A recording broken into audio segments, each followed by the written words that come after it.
Bessiata Dishmaya, donc on est dans la suite de notre étude dans le Ben Ishraï. Nous sommes à la Halakha Yud, il y a marqué Katav Agaon Ya'abetz Zal. Le géant qui s'appelle le Ya'abetz, qui a donc un sidour très spécial, il a écrit à la Vive Agaon Zal, au nom, donc sur son père, Shaya Make Beraglo Vetofer Besandalo, Kshemaskir Shemaman, qu'il avait l'habitude de taper avec son pied et de faire, te faire un besandalo, taper son soulier, chez Maskir, chez Maman. Aman, vous avez entendu parler de ce minag, donc on l'apprend là, voilà. Chez Maskir, chez Maman, Mikrat Megillah. Ayen Sham, il faudra regarder là-bas dans le livre, qu'est-ce qu'il a dit. Va'anir agil la kod baraglaim b'shem Maman arishon, akatub b'pasuk achar dvarim ali gidal amelech achashverosh daban belamedata agagi. Et moi, nous dit le Ben Ishraï, j'avais l'habitude, donc j'ai l'habitude de frapper de mes pieds lorsque la première mention du nom de Haman apparaît dans le verset qui figure au début du 3e chapitre. On dit après ces choses-là, le roi Assuérus a fait grandir Haman ben Amedata Agagi, Vegam od beshem Haman Acharon, et aussi au moment de la dernière mention, de la dernière occurrence du nom Haman, qui est au 9e chapitre, verset 24, comme vous le voyez mentionné ici. Et là-bas, on dit donc, citation, qui Haman ben Amedata Agagi, tzorer kol yodim hashav, fermez les guillemets, fin de citation, etc.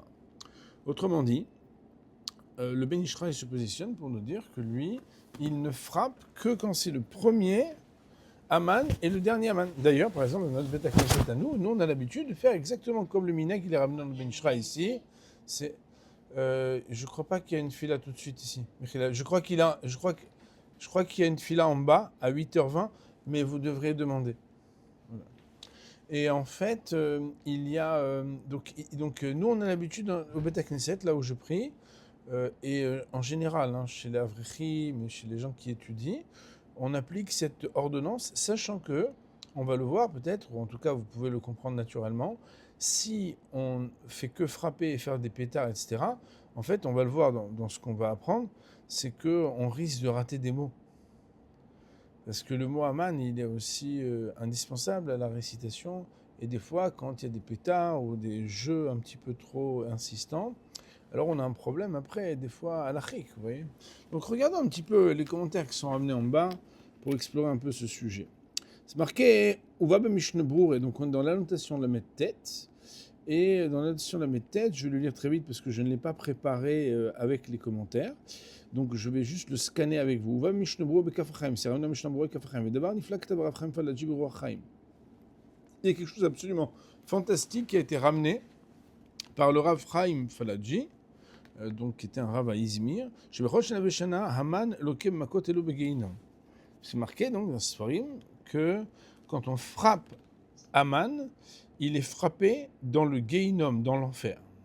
ושמח לזה מה שכתוב במחילתא שכאשר הקדוש ברוך הוא מכת בכורות על המצרים לקו גם הבכורות שכבר מתו בקבריהם. Et il a ramené qu'en fait, d'où il sait ça, c'est parce que c'était marqué dans le Mechilta, qui est un Midrash Halacha, sur Shmot, où là-bas, il est marqué que quand la plaie des premiers-nés d'Égypte a été donnée contre les premiers-nés vivants, ont été frappés aussi les premiers-nés qui avaient déjà été morts, ils ont été frappés dans leur tombe. ומתי סיפר לדבר בספר הסופות, שפעם אחת שאל הגמון מרשבורג את רבי יהודה החסיד, למה אתם דופקים על הכתלים כשאתם מזכירים את המן? Et une fois, une question a été posée à Rabbi Yehuda Chassid, pourquoi est-ce qu'on frappe quand on dit Aman? Amar lo Rabbi Yehuda Chassid, Rabbi Yehuda Chassid, je vous rappelle que c'est un rave très profond, qui a écrit un sefer qui s'appelle Sefer Chassidim, avec énormément de choses qui sont un peu comme ça, le Pi Kabbalah, des choses un peu profondes et inaccessibles, ככל שאנחנו דופקים כך, plus on frappe Aman ici, et de la même manière, autant les esprits frappent Aman dans le Geinom, dans l'enfer. Amarlo, alors il lui a répondu, Minayin chadavar, c'est d'où tu sais une chose pareille, Kvodarav. Amarlo, bo arelecha, alachimo vereo, mefter bin shekmakimoto. Rabbi Chassid, il a ouvert une fenêtre, alors c'est pas une fenêtre internet, mais ça devait être une fenêtre très originale. Et il a permis de voir une image où on était en train de frapper. Au moment où on frappait, quand on disait Aman, on frappait, on était en train de frapper au Geinam Aman. פתח הגמון ואמר, אילו הייתי אצלכם, הייתי מסיע לכם לאקותו. Alors, celui qui a posé la question, il dit, si j'étais avec vous, j'aurais demandé, est-ce qu'on peut continuer de le frapper? Kitso, ce qu'il y a à apprendre ici, c'est qu'il y a des sources profondes, mystiques, qui nous disent que l'effet des hakaot, des coups que nous donnons contre Aman ici, ne sont pas uniquement symboliques. Ambiance, on est dans le carnaval, on va boire un petit verre après, et on fait les lourds, et vas-y, on frappe, etc. C'est un truc qui est spirituel, quoi. Ça veut dire, il y a des choses qui sont écrites dans Chazal. Et vous savez bien, Rabbi Verbotai, que l'effet papillon de nos actions est un sujet très important. Ce qu'on appelle la ita'aruta dil teta, elle engendre la ita'aruta dil ela. C'est que l'éveil ici-bas de nos actions a un effet dans l'éveil en haut de la répercussion et de la réverbération et de l'effet papillon de nos actions.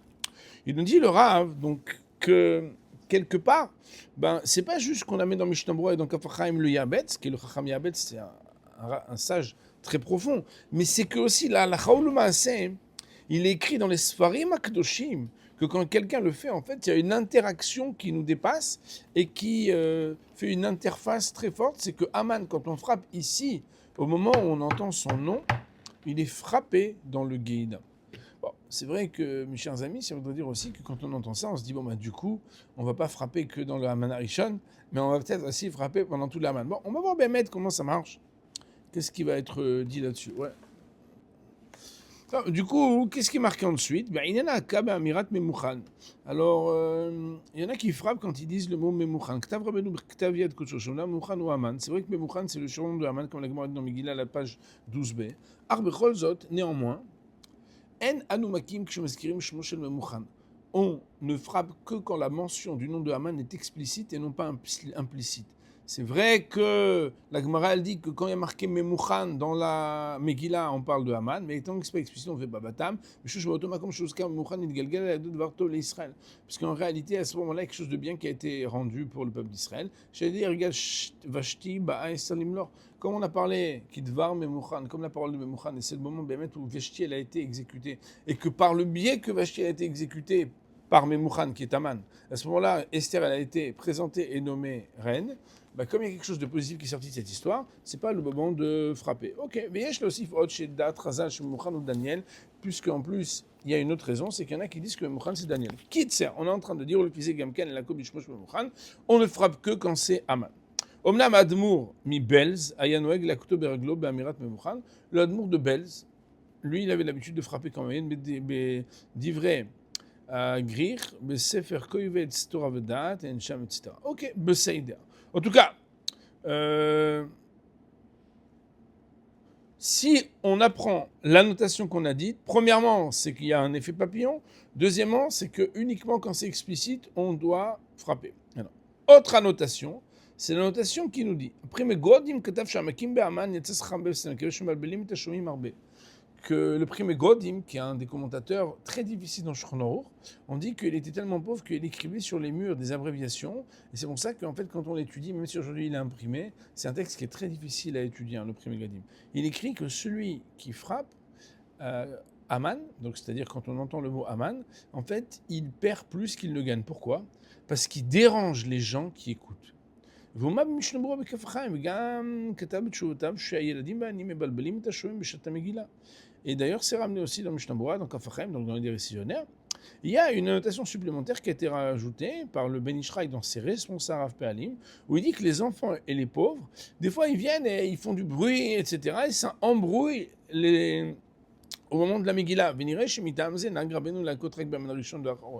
Et il semble que la raison pour laquelle, si on regarde la raison qu'on a dit plus haut, de dire que puisque tu le frappes, chaque fois que tu le frappes là aussi, il est frappé dans le guinom, il est frappé en ce moment aussi exactement, alors on devrait dire qu'il faut frapper tout le temps. Et la raison pour laquelle le Ben Ishraï, pourquoi il ne l'a pas fait, c'est parce qu'en réalité, ça dérange l'ordre de l'écoute de la Megillah, qui doit être écoutée de manière sérieuse. Et c'est comme ça qu'il explique que certainement, c'est les raisons que le Ben Ishraï il a eu de ne pas frapper plus que le premier et dernier. C'est comme ça Rav Yisraël Zilberstein, qui est très connu aujourd'hui, qui est à Bnei Brak, dans le Rav du quartier Ramat El-Hanan. Lui, il a dit qu'on va frapper premier Aman et dernier Aman, Mishum Turar Tzibur, Ta'anit, parce qu'en fait, là-bas, il y a un problème, c'est que les gens, en plus, sont fatigués. Parce qu'en fait, vous, pas moi, hein, parce que moi j'habite Jéru. J'espère Bastien que je serai à Jéru cette année aussi, là, parce que bon, on nous fait quand même un peu dire qu'il y a des choses qui chauffent, mais bon, mais c'est Alishmer, c'est lui qui décide. En tout cas, hein, les gens, vous savez qu'en dehors de Jérusalem, dans le monde entier, en fait, juste à la sortie du jeûne, c'est la Kriyat Megillah. Or, ce jeûne Kriyat Megillah, c'est un peu fatigant. Donc, si en plus tu vas te rajouter que les gens ils vont frapper, s'ils vont frapper, tu vas avoir 10 minutes de plus. En réalité, les gens ils vont pas manger pendant 10 minutes de plus. Alors, il dit mais quand les petits-enfants ils viennent, ils font des pétards, ils font du bruit, etc. À cause de ça, qu'est-ce que tu fais? En réalité, tu rajoutes 10 minutes de plus à toutes ces personnes qui ont envie de manger. À cause de cette raison-là, les personnes, ils ont dit que on fait que dans le premier Aman et le dernier Aman. Et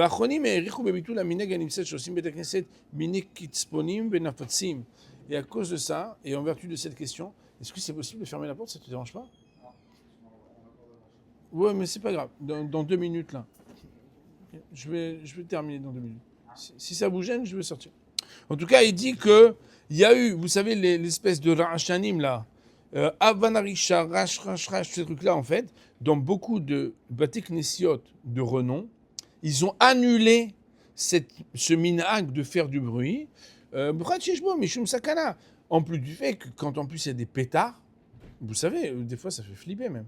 Voilà, les enfants ils sont là, ils ont des gros pétards. Il y a des frimeurs, style ils viennent avec des très gros pétards. Malheureusement, il faut savoir des fois il y a des accidents parce qu'en plus il y a un problème de sakana. Donc en fait, le minhag, il est de frapper au premier Aman et au dernier Aman. Et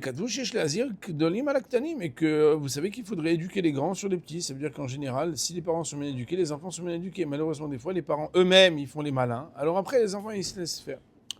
Enfin, ils se laissent aller. רמז נחמד למנהג להכות במעמד הראשון והאחרון כתב הגאון הנאמן, שבסוג הראשון נזכר המן כתוב בו ויישם את כיסו מעל כל השרים. Il y a une petite allusion qui a été donnée par le Rav Mazouz.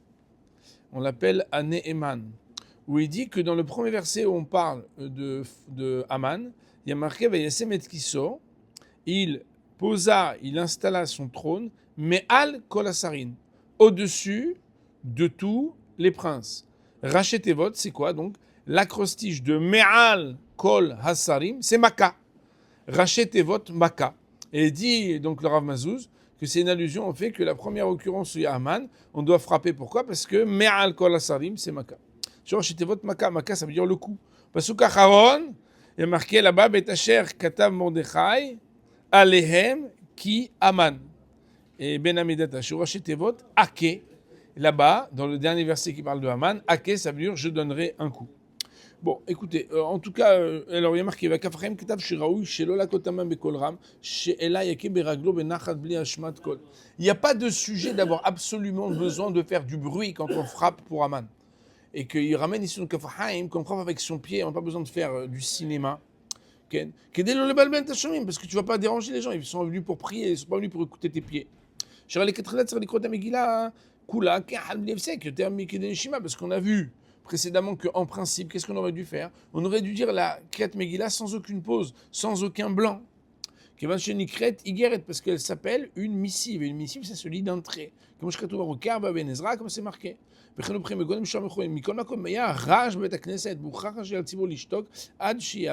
Par contre, si pour une raison ou pour une autre, il y a un lourd, on va s'occuper de lui pour l'année prochaine. On va lui dire qu'il ne faut plus frapper comme ça. Mais en attendant, tu ne peux pas continuer à lire la Megillah si les gens ne vont pas entendre. C'est la raison pour laquelle le Shliach Tzibur, il doit attendre que les gens arrêtent de frapper. Et si, par mégarde, il y a des mots qui ont été par Shliach Tzibur et qui n'ont pas été entendus par le Tzibur, il faudra que le Tzibur il les reprenne pour qu'il puisse avoir la globalité, l'intégralité des mots qui devaient être dits. Voilà. Je pense que pour cette halakha, on va dire Broch Naïli Olam, Amen ve Amen.